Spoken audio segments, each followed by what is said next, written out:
Halo semuanya, selamat datang kembali di video analisa harian Euro USD bersama Mandana.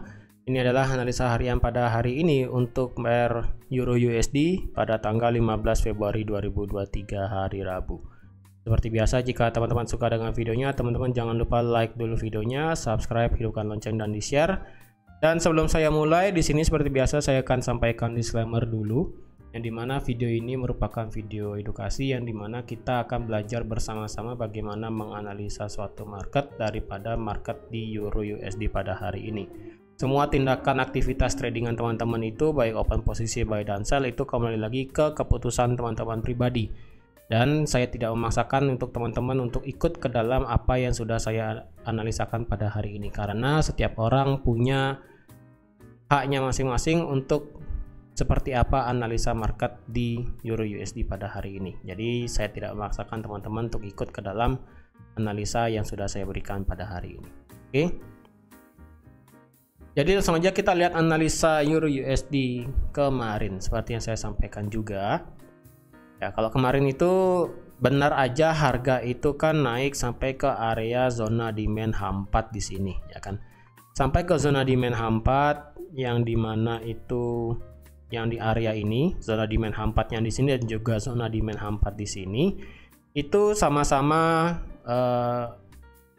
apa ya, bisa dibilang ya, jika ada yang sell di sini sih mantap sih sebenarnya. Jika ada yang pasang sell limit sih sebenarnya kemarin, jika ada, tapi karena kan saya kan lebih baik untuk ada konfirmasi baru open sell.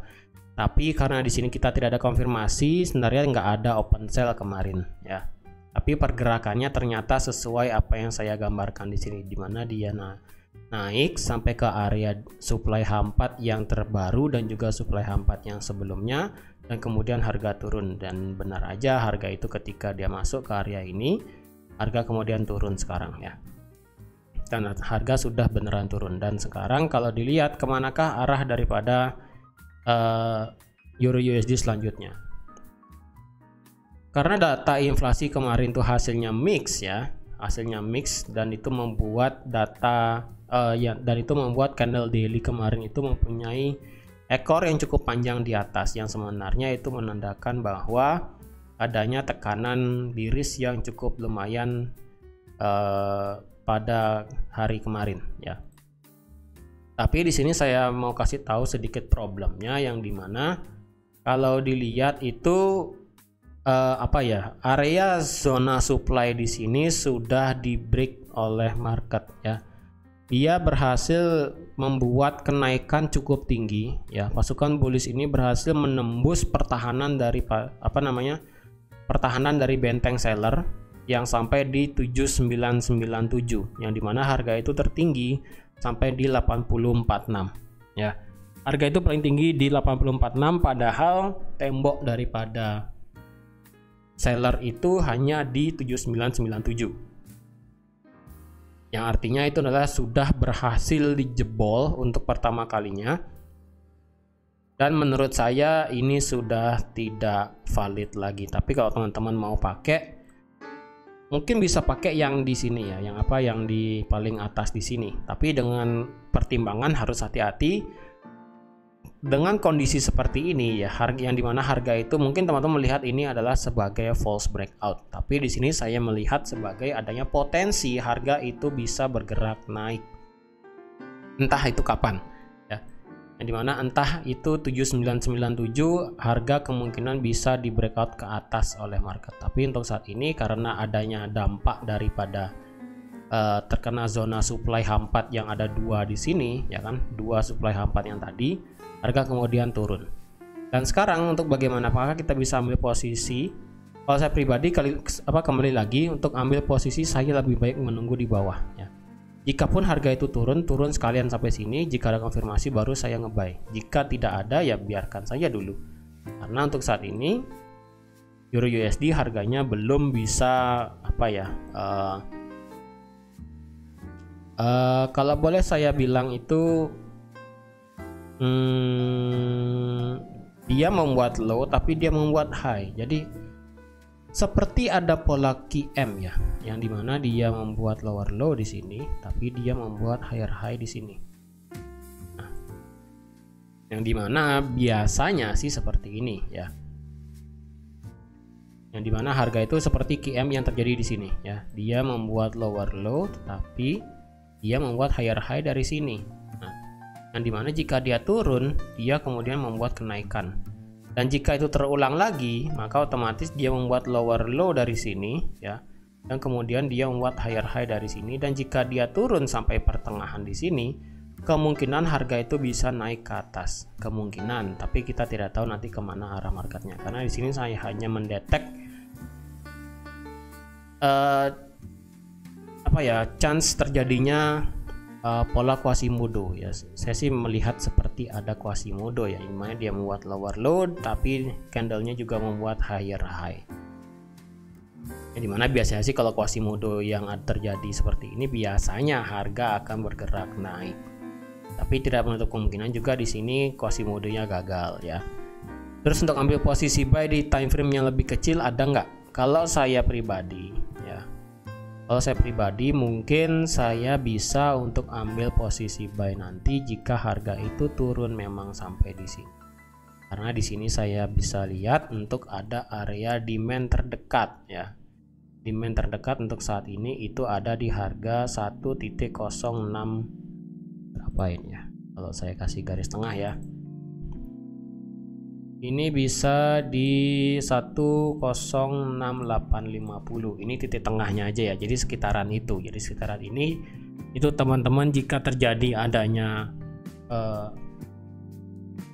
jika harga itu bisa turun sampai sini dan terjadi terjadi konfirmasi, teman-teman bisa ngebuy dengan target maksimal itu adalah sampai di supply H4 yang sudah pernah di break oleh market di sini.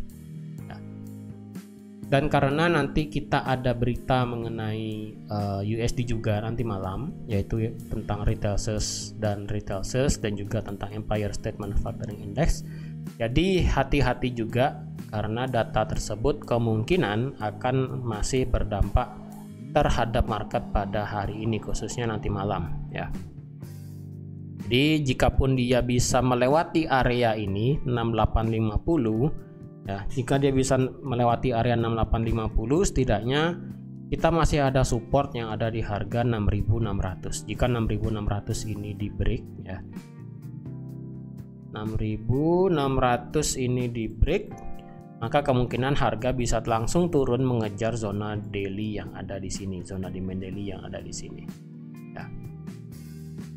Dan kalau lihat secara Fibo-nya memang harga itu sudah mental ya bahasanya, ataupun sudah bounce dari Fibonacci 61,8 dan harga sekarang sih sedang berada di tengah-tengah antara 50% dan juga 61,8 Fibonacci ya. Di harga itu belum bisa kemana-mana, belum bisa terbang, belum bisa turun. Pure memang untuk di Euro USD saat ini bisa dibilang sih agak sedikit sideways, tapi hati-hati, ini saya katakan lagi sekali lagi, hati-hati untuk di zona H4 di sini yang masih saya petakan warna kuning di sini, yang di 7997 di sini, hati-hati karena ini sudah pernah dijebol sekali oleh pasukan bullish ya, walaupun pada akhirnya itu menciptakan di candle H4 adalah candle doji, tapi dengan ekor yang sudah pernah menembus area supply itu biasanya, sekali lagi saya ucapkan, itu biasanya menjadi pertanda awal bahwa area ini ya akan dengan mudah di breakout oleh market ya, cepat atau lambat itu saya tidak tahu kapan. Kemungkinan area zona supply ini akan di breakout oleh market. Sebenarnya logikanya itu adalah yang pertama, area supply ini itu sudah tidak fresh karena dia sudah membuat penurunan lebih jauh ketika harga ini masuk yang di tanggal 9 Februari kemarin. Ketika harga masuk ke area ini, harga langsung membuat penurunan dengan cukup drastis. Dan ketika harga masuk lagi ke area ini, ternyata berbarengan dengan yang namanya news inflasi. Dan ketika hasil inflasinya itu mix ya, dia naik dan juga turun, maka ketika dia naik, ternyata naiknya itu tidak serta berhenti di area supply H4 ya. Ternyata areanya itu ternyata pergerakan inflasi itu berhasil membuat supply H4 ini dijebol oleh market. Dan walaupun endingnya tadi seperti saya katakan di H4 membuat candle doji. Jadi kalau saya pribadi ini sih sudah tidak bagus lagi untuk area supply-nya. Tapi ini bisa jadi patokan teman-teman jika nanti harga itu berhasil ngebreak 7997, maka itu bisa menjadi alasan teman-teman untuk ngebuy nanti jika dia break dengan target bisa sampai di 9000. Tapi itu nanti ya. Entah itu kapan, karena cepat atau lambat sih jika harga itu memang balik lagi ke area ini walaupun tanpa adanya berita, ada peluang sekitar sudah lebih dari 50% area 7997 ini akan dengan mudah di breakout oleh market. Jadi bisa aja seperti ini. Nah, untuk yang ketiga ini entah kapan terjadinya ya, entah di minggu ini atau di minggu depan tuh saya tidak tahu. Karena saya cuma bilang area ini sudah tidak bagus lagi untuk ambil posisi sell ya. Jadi yang nge-sell di sini sebaiknya nanti nggak usah nge-sell lagi di sini ya. Kalau nge-sell nanti sekalian ya tunggu di sini. Yang nge-buy, kalau saya pribadi yang ingin nge-buy, saya akan tunggu di harga 6850. Setelah itu jika terjadi pembalikan arah ataupun terjadi ada konfirmasi untuk ngebuy, baru akan saya ngebuy. Tapi sekali lagi jika teman-teman tidak sesuai dengan analisa teman-teman juga tidak apa-apa, karena saya tidak memaksakan teman-teman untuk ikut seperti apa yang saya katakan pada video kali ini. Oke, jadi teman-teman sekian aja untuk analisa Euro USD pada hari ini. Terima kasih sudah menonton video ini sampai habis. Terima kasih juga sudah like, share, dan subscribe seperti biasa. Dan sampai jumpa di analisa harian Euro USD besok. Bye bye.